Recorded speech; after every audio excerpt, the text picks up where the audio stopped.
ತಡರಾತ್ರಿ ಕರ್ತವ್ಯದಲ್ಲಿದ್ದ police constable ಮೇಲೆ ದುಷ್ಕರ್ಮಿಗಳು ಹಲ್ಲೆ ನಡೆಸಿರುವ ಘಟನೆ ಮಂಗಳೂರಿನ ಕೋಡಿಕಲ್ನಲ್ಲಿ ಭಾನುವಾರ ನಡೆದಿದೆ. ಪೊಲೀಸ್ ಕಾನ್ಸ್ಟೇಬಲ್ ಹನುಮಂತ ಕಾಂತಿ ಅವರ ಮೇಲೆ ಬೈಕ್ನಲ್ಲಿ ಬಂದ ದುಷ್ಕರ್ಮಿಗಳು ತಲೆಗೆ ಹೊಡೆದು ಪರಾರಿಯಾಗಿರುವ ಆಘಾತಕಾರಿ ಘಟನೆ ನಡೆದಿದೆ. ಬೆಳಗಿನ ಜಾವ 2 ಗಂಟೆ ಸುಮಾರಿಗೆ ನಾರಾಯಣಗುರು ಸಹಕಾರಿ ಸಂಘದ ಕಟ್ಟಡದ ಬಳಿ ಕಾನ್ಸ್ಟೇಬಲ್ ಹನುಮಂತ್ ಮತ್ತು ಗೃಹರಕ್ಷಕ ಸಿಬ್ಬಂದಿ ಬಸವರಾಜು ಕರ್ತವ್ಯದಲ್ಲಿದ್ದರು. ಈ ವೇಳೆ ವೇಗವಾಗಿ ಬಂದ ದ್ವಿಚಕ್ರ ವಾಹನವನ್ನು ನಿಲ್ಲಿಸಲು ಸೂಚಿಸಿದಾಗ ಸವಾರರು ನಿಲ್ಲಿಸದೆ ತಲೆ ತಪ್ಪಿಸಿಕೊಂಡಿದ್ದಾರೆ. ಆದರೆ ಕೆಲವು ನಿಮಿಷಗಳ ನಂತರ ಮತ್ತೆ ಸ್ಥಳಕ್ಕೆ ಹಿಂದಿರುಗಿದ ಬೈಕ್ ಸವಾರ ಕಾನ್ಸ್ಟೇಬಲ್ ಹನುಮಂತ್ ಅವರ ತಲೆಗೆ ಬಲವಾಗಿ ಹೊಡೆದು ಎಸ್ಕೇಪ್ ಆಗಿದ್ದಾನೆ. ಗಾಯಗೊಂಡ ಸಿಬ್ಬಂದಿ ಹಲ್ಲೆಕೋರರನ್ನು ಹಿಡಿಯಲು ಪ್ರಯತ್ನಿಸಿದ್ದಾದರೂ ಅವರು ಸಿಗಲಿಲ್ಲ. ಸದ್ಯ ತಲೆಗೆ ಸಣ್ಣಪುಟ್ಟ ಗಾಯಗಳಾಗಿರುವ ಹನುಮಂತ್ ಅವರು ಆಸ್ಪತ್ರೆಯಲ್ಲಿ ಚಿಕಿತ್ಸೆ ಪಡೆದು ಅಪಾಯದಿಂದ ಪಾರಾಗಿದ್ದಾರೆ. ಇಡೀ ದೃಶ್ಯ ಸ್ಥಳೀಯ ಸಿಸಿಟಿವಿ ಕ್ಯಾಮೆರಾದಲ್ಲಿ ಸೆರೆಯಾಗಿದೆ. ಓರ್ವ ಪೊಲೀಸರು ಆರೋಪಿಗಳ ವಿರುದ್ಧ ಕೊಲೆ ಯತ್ನ ಸೇರಿದಂತೆ ಹಲವು ಕಠಿಣ ಸೆಕ್ಷನ್ಗಳ ಅಡಿಯಲ್ಲಿ ಪ್ರಕರಣ ದಾಖಲಿಸಿಕೊಂಡು ತೀವ್ರ ಹುಡುಕಾಟ ನಡೆಸುತ್ತಿದ್ದಾರೆ. ತಡರಾತ್ರಿ ಕರ್ತವ್ಯದಲ್ಲಿದ್ದ ಪೊಲೀಸ್ ಕಾನ್ಸ್ಟೇಬಲ್ ಮೇಲೆ ದುಷ್ಕರ್ಮಿಗಳು ಹಲ್ಲೆ ನಡೆಸಿರುವ ಘಟನೆ ಮಂಗಳೂರಿನ ಕೋಡಿಕಲ್ನಲ್ಲಿ ಭಾನುವಾರ ನಡೆದಿದೆ. ಪೊಲೀಸ್ ಕಾನ್ಸ್ಟೇಬಲ್ ಹನುಮಂತ ಕಾಂತಿ ಅವರ ಮೇಲೆ ಬೈಕ್ನಲ್ಲಿ ಬಂದ ದುಷ್ಕರ್ಮಿಗಳು ತಲೆಗೆ ಹೊಡೆದು ಪರಾರಿಯಾಗಿರುವ ಆಘಾತಕಾರಿ ಘಟನೆ ನಡೆದಿದೆ.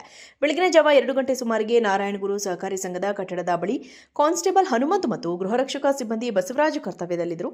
ಈ ವೇಳೆ ವೇಗವಾಗಿ ಬಂದ ದ್ವಿಚಕ್ರ ವಾಹನವನ್ನು ನಿಲ್ಲಿಸಲು ಸೂಚಿಸಿದಾಗ ಸವಾರರು ನಿಲ್ಲಿಸದೆ ತಲೆ ತಪ್ಪಿಸಿಕೊಂಡಿದ್ದಾರೆ.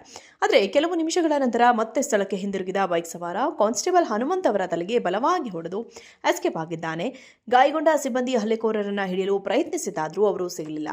ಸದ್ಯ ತಲೆಗೆ ಸಣ್ಣಪುಟ್ಟ ಗಾಯಗಳಾಗಿರುವ ಹನುಮಂತ್ ಅವರು ಆಸ್ಪತ್ರೆಯಲ್ಲಿ ಚಿಕಿತ್ಸೆ ಪಡೆದು ಅಪಾಯದಿಂದ ಪಾರಾಗಿದ್ದಾರೆ. ಇಡೀ ದೃಶ್ಯ ಸ್ಥಳೀಯ ಸಿಸಿಟಿವಿ ಕ್ಯಾಮೆರಾದಲ್ಲಿ ಸೆರೆಯಾಗಿದೆ. ಓರ್ವ ಪೊಲೀಸರು ಆರೋಪಿಗಳ ವಿರುದ್ಧ ಕೊಲೆ ಯತ್ನ ಸೇರಿದಂತೆ ಹಲವು ಕಠಿಣ ಸೆಕ್ಷನ್ಗಳ ಅಡಿಯಲ್ಲಿ ಪ್ರಕರಣ ದಾಖಲಿಸಿಕೊಂಡು ತೀವ್ರ ಹುಡುಕಾಟ ನಡೆಸುತ್ತಿದ್ದಾರೆ. ತಡರಾತ್ರಿ ಕರ್ತವ್ಯದಲ್ಲಿದ್ದ ಪೊಲೀಸ್ ಕಾನ್ಸ್ಟೇಬಲ್ ಮೇಲೆ ದುಷ್ಕರ್ಮಿಗಳು ಹಲ್ಲೆ ನಡೆಸಿರುವ ಘಟನೆ ಮಂಗಳೂರಿನ ಕೋಡಿಕಲ್ನಲ್ಲಿ ಭಾನುವಾರ ನಡೆದಿದೆ. ಪೊಲೀಸ್ ಕಾನ್ಸ್ಟೇಬಲ್ ಹನುಮಂತ ಕಾಂತಿ ಅವರ ಮೇಲೆ ಬೈಕ್ನಲ್ಲಿ ಬಂದ ದುಷ್ಕರ್ಮಿಗಳು ತಲೆಗೆ ಹೊಡೆದು ಪರಾರಿಯಾಗಿರುವ ಆಘಾತಕಾರಿ ಘಟನೆ ನಡೆದಿದೆ. ಬೆಳಗಿನ ಜಾವ 2 ಗಂಟೆ ಸುಮಾರಿಗೆ ನಾರಾಯಣಗುರು ಸಹಕಾರಿ ಸಂಘದ ಕಟ್ಟಡದ ಬಳಿ ಕಾನ್ಸ್ಟೇಬಲ್ ಹನುಮಂತ್ ಮತ್ತು ಗೃಹರಕ್ಷಕ ಸಿಬ್ಬಂದಿ ಬಸವರಾಜು ಕರ್ತವ್ಯದಲ್ಲಿದ್ದರು. ಈ ವೇಳೆ ವೇಗವಾಗಿ ಬಂದ ದ್ವಿಚಕ್ರ ವಾಹನವನ್ನು ನಿಲ್ಲಿಸಲು ಸೂಚಿಸಿದಾಗ ಸವಾರರು ನಿಲ್ಲಿಸದೆ ತಲೆ ತಪ್ಪಿಸಿಕೊಂಡಿದ್ದಾರೆ. ಆದರೆ ಕೆಲವು ನಿಮಿಷಗಳ ನಂತರ ಮತ್ತೆ ಸ್ಥಳಕ್ಕೆ ಹಿಂದಿರುಗಿದ ಬೈಕ್ ಸವಾರ ಕಾನ್ಸ್ಟೇಬಲ್ ಹನುಮಂತ್ ಅವರ ತಲೆಗೆ ಬಲವಾಗಿ ಹೊಡೆದು ಎಸ್ಕೇಪ್ ಆಗಿದ್ದಾನೆ. ಗಾಯಗೊಂಡ ಸಿಬ್ಬಂದಿ ಹಲ್ಲೆಕೋರರನ್ನು ಹಿಡಿಯಲು ಪ್ರಯತ್ನಿಸಿದ್ದಾದರೂ ಅವರು ಸಿಗಲಿಲ್ಲ. ಸದ್ಯ ತಲೆಗೆ ಸಣ್ಣಪುಟ್ಟ ಗಾಯಗಳಾಗಿರುವ ಹನುಮಂತ್ ಅವರು ಆಸ್ಪತ್ರೆಯಲ್ಲಿ ಚಿಕಿತ್ಸೆ ಪಡೆದು ಅಪಾಯದಿಂದ ಪಾರಾಗಿದ್ದಾರೆ.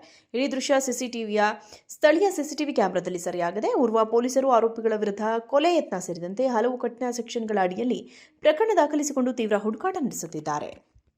ತಡರಾತ್ರಿ ಕರ್ತವ್ಯದಲ್ಲಿದ್ದ ಪೊಲೀಸ್ ಕಾನ್ಸ್ಟೇಬಲ್ ಮೇಲೆ ದುಷ್ಕರ್ಮಿಗಳು ಹಲ್ಲೆ ನಡೆಸಿರುವ ಘಟನೆ ಮಂಗಳೂರಿನ ಕೋಡಿಕಲ್ನಲ್ಲಿ ಭಾನುವಾರ ನಡೆದಿದೆ. ಪೊಲೀಸ್ ಕಾನ್ಸ್ಟೇಬಲ್ ಹನುಮಂತ ಕಾಂತಿ ಅವರ ಮೇಲೆ ಬೈಕ್ನಲ್ಲಿ ಬಂದ ದುಷ್ಕರ್ಮಿಗಳು ತಲೆಗೆ ಹೊಡೆದು ಪರಾರಿಯಾಗಿರುವ ಆಘಾತಕಾರಿ ಘಟನೆ ನಡೆದಿದೆ.